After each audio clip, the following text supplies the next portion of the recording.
In the shadowed world of Westeros, where names hold power and blood stains every stone, some names are not meant to be remembered. One such name is Jaqen H'ghar, a man of Braavos, a servant of death, a figure whose story, like his face, is ever-changing. But to understand who he is, we must start, not with kings and castles, but with the slaves of Valyria.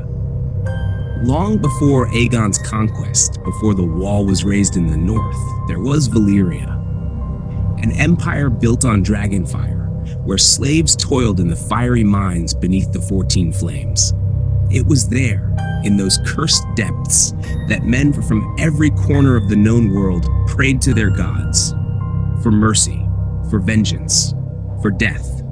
And death came, as told in A Feast for Crows. One man, whose name history never recorded, gave the gift of death to the suffering slaves, to the tormentors, and then to those too broken to endure.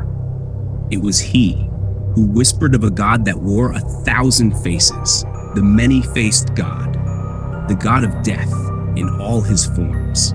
From these shadows, the faceless men were born. When the slaves fled Valyria, they founded a secret city hidden in the fogs of the northern seas. A city called Braavos, and at its heart, the House of Black and White, a place of worship, not for life, but for death. Inside its doors, which were painted half black, half white, statues of every god of death awaited: the Stranger of Westeros, the Black Goat of Qohor, the Lion of Night from Yeti, and the many-faced god in his countless guises. To the faceless men, all gods are one, and all men must die. Valar Morghulis. Jaqen H'ghar was one of them.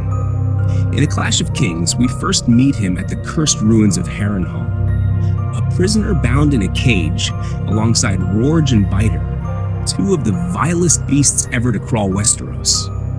But Jaqen was different. His hair, half red, half white. His speech, polite, cryptic, speaking always of himself in the third person. A man has a thirst. A man would be pleased. Even in chains, he was dangerous. When Arya Stark saved his life, alongside the others, an ancient debt was owed. A life must pay for a life.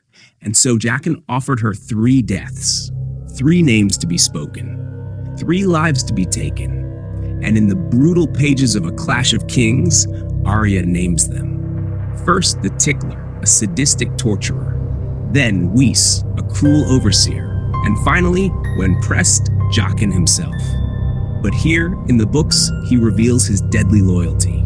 He warns Arya she cannot kill a faceless man. Instead, he urges her to unname him, and he'll help her free the prisoners from the dungeons. Afterward, he offers her something even darker.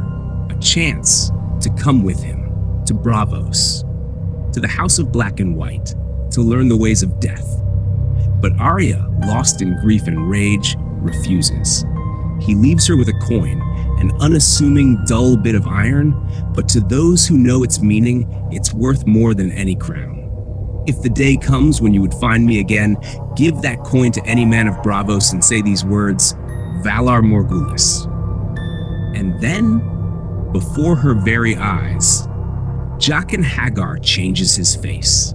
In the books, George R.R. Martin describes it in chilling detail.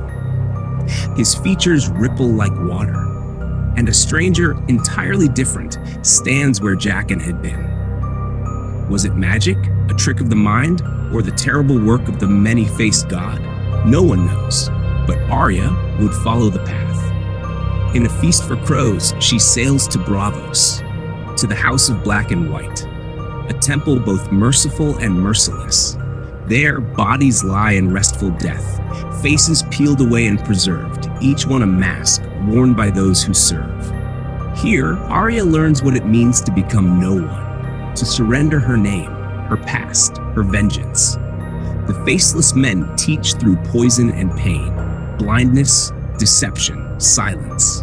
And yet, Arya cannot let go. Her wolf's blood remains. And as for Jaqen H'ghar, or the man who once wore that face, his fate becomes a riddle. In A Feast for Crows, a man answering to Jaqen's description resurfaces, not in Braavos, but in Oldtown. The last time we see him, he wears the face of Pate, a novice of the Citadel, after the real boy dies mysteriously. What is a faceless man doing in the heart of the Maester's order? Who did he come for? What secret knowledge does the House of Black and White seek?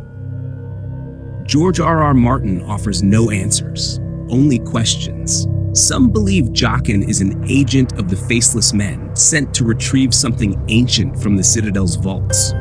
Perhaps a book, a key, or an ancient weapon. Others whisper darker things, that he works for no one. Save the many-faced god, and that death has business yet in Westeros. Valar Morghulis, all men must die, but some, not yet. If you seek forgotten truths, ancient cults, and whispered legends lost to time, subscribe to the Story Chamber. For in this world there are many faces, and not all of them are human. Valar Morghulis, all men must serve.